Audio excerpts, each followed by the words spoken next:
yung gusto kong iparating sa content creator na nanay. Paano kapag nadadamay ang mga kabataan dito sa kanyang ginagawang content? Kasi nga po, nakita po natin sa dulo ng video, mga idol, nagpo-promote po siya ng online casino. Dinamay mo na yung anak mo sa pagko-content mo, ginamit mo na siya para kumita ka ng pera. Eto pa, nag-promote ka pa ng online casino sa huli ng iyong video. Okay, 1,000 pesos na akong gibet guys ha.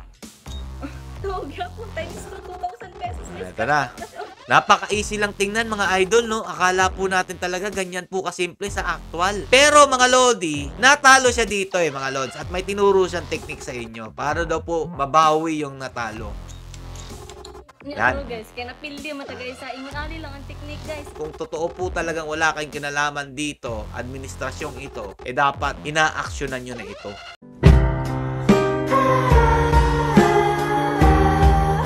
Yo, what's up mga Lods? It's Peps TV. Welcome back po sa ating channel. At medyo po matagal tayong hindi nakapag-post o upload ng video dahil nga po inasikaso ko po ang aking anak. Kasi nga po, pasukan na naman po ulit. Ayan po, enrollment.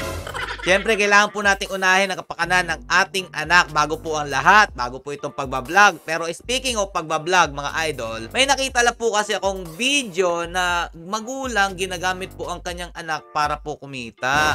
Pero para sa akin, mga lodi, okay lang naman yan. Lilinawin ko po, hindi po masama ang paggawa ng content kasama po ang inyong mga anak. Pero syempre po, kailangan po ng gabay ninyo yan. At eto nga napansin natin mga idol, isa pong vlogger, content creator na kasama po niya ang kanyang anak sa pagbablog at kumikita naman po sila dito. Alam naman po natin, ang pagbablog daw po, ang susi daw po natin sa kahirapan. Pero ito po mga lodi, para po magkaroon kayo ng idea, ipapakita ko po sa inyo kung gaano po sila kagaling mag-vlog at nakakatuwa naman po talaga. Panoorin nyo po. What's up guys? So for today's video, mamasahero sa amin guys. Uy, kay init na kay kulo akong inahan. Wala kwarta. Sabi po niya dito, Bisaya kasi, ayan, mamamasahero daw po muna sila dahil mainit na daw po yung ulo ng kanyang ina at wala na daw po silang pera. Ito po, tuloy pa po natin. Mao nang mamasahero na lang mi ani ron. Naa kay mo sakay no? Pamugas lang gud. Syaro way mo sakay nga kahubag aning driver o.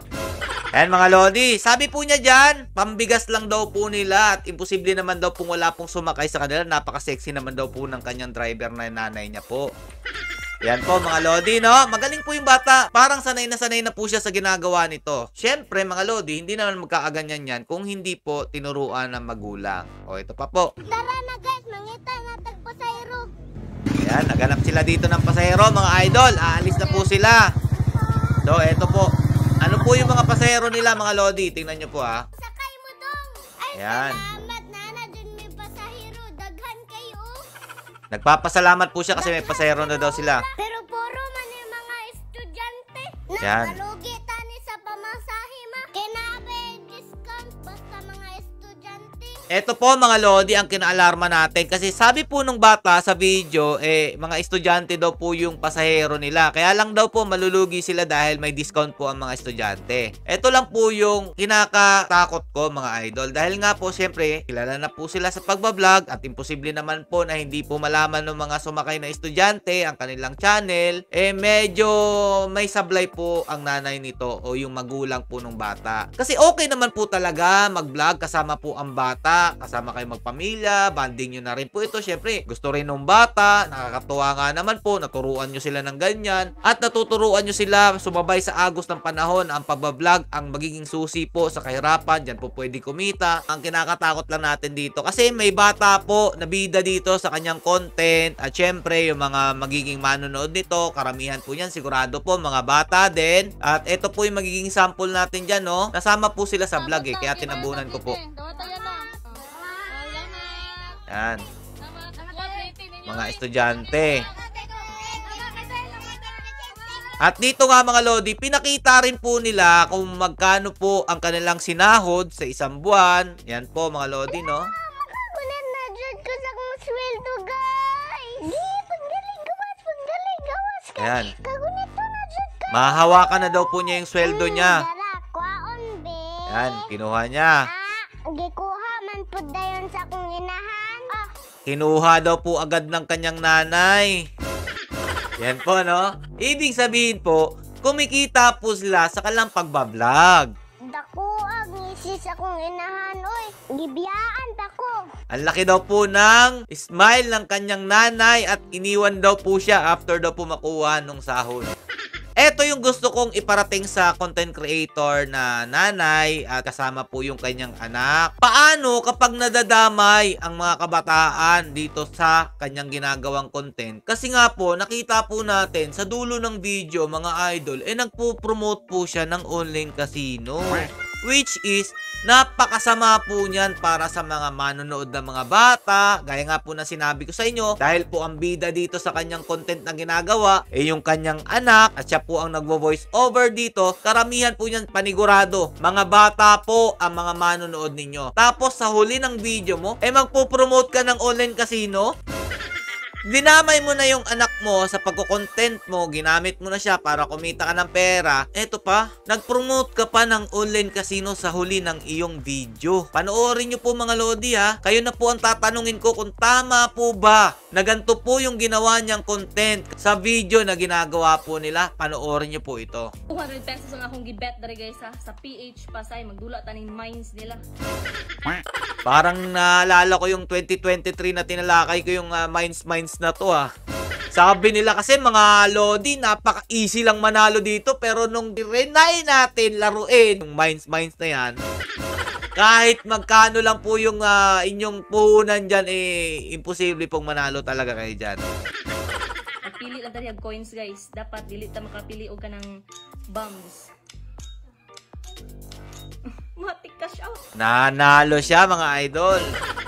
Yung 200 niya naging 400. So atong 200 na mong 400 pesos. Sa buhaton, cash out na to. Cash out? Simple lang naman. Himuon na to ning 1,000 pesos. Ayan, dito na tayo nagogoyo. Kasi nakita natin, napaka-easy lang maglaro. Biruin mo, sa ilang bomba, napakamalas mo naman kung napili mo yung bomba, mga idol. Kaya nilakihan po niya yung taya niya. Ginawa niyang 1,000. Okay, 1,000 pesos na akong i-bet guys ha. Gapon times 2,000 pesos. Ito na. Cash out. Napaka-easy lang tingnan mga idol, no? Akala po natin talaga ganyan po kasimple sa actual. Pero mga lodi, natalo siya dito mga lods. At may tinuro siyang technique sa inyo para daw po mabawi yung natalo. Yan. Guys, kaya napili mo ta guys sa imanali lang ang technique guys. I-times 2 lang na to itong gibet. Kapag natalo daw po kayo, gawin nyo daw po times 2 yung tayanin nyo. Kung natalo yung 1,000 nyo, gawin yung 2,000 yung taya nyo sa susunod. Okay, 2K na akong gibet guys ha. Oh, di ba guys? Ingo na lang ang technique. I-times 2 lang ito itong gibet. Ang atong 1K ay ang atong 2,000 pesos na imong 4,000 pesos. Matik cash out na nato na guys. Wow! Sana kung unsa ni nga dula guys ha. Kining PH.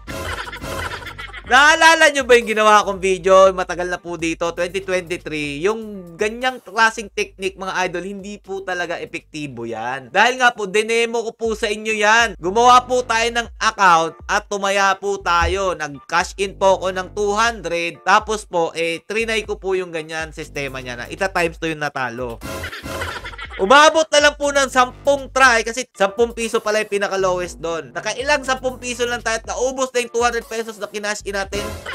Hindi po talaga nangyari yung ganyang klaseng technique na mababawi nyo po ang inyong tinaya na natalo.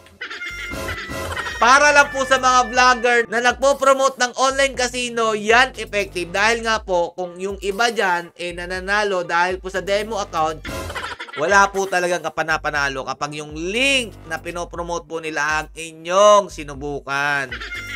Para lang po talaga sa kanila yan. Kasi para sa akin, demo account lang po yan. Kaya easy po tingnan yung kanilang panalo. So, mabalik tayo kay ate. Sana naman, bago mo tinanggap yung pagpopromote ng online casino, yung in-offer nila sa'yo, inisip mo sana muna na yung bida ng iyong content ay yung anak mo. At siya pa ang nagvo-voice over dyan. Siyempre, marami kang maiinggan yung mga kabataan na maging manonood ninyo, alam natin na marami pong maaapektuhan yan. Marami kayong bata na masisira ang buhay dahil sa inyong pinopromote na online casino. Wala talagang idudulot na kabutihan yan para sa kabataan, sa mga followers ninyo na nanonood sa inyo, at sa iba pa pong mga taong makakapanood ng video ninyo na kahit na hindi nyo po followers, na pag nakita kasi mga lodi na good vibes yung pinapanood nilang mga video, tapos may promotion ng sugal sa dulo ng video, tapos ganyan pa mag-promote, akala po talaga easy lang, ita times 2 mo lang yung natalo mo, mababawi mo lang din agad.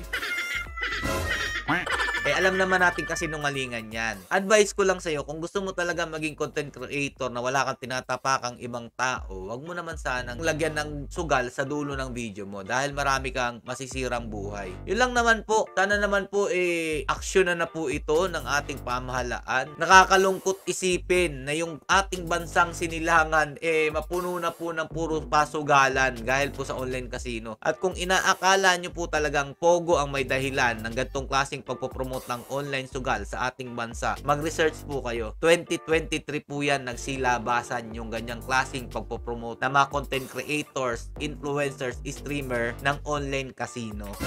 Kaya sa panahon po ni PRRD, kahit sinabi niya pa po na inalaw niya yan, nilagyan niya ng tax ang Pogo, mga idol, napakalayo po talaga nung siya po ang namamahala. Kaya sana po maaksyonan. Kung totoo po talagang wala kayong kinalaman dito, administrasyong ito, dapat inaaksyonan nyo na ito.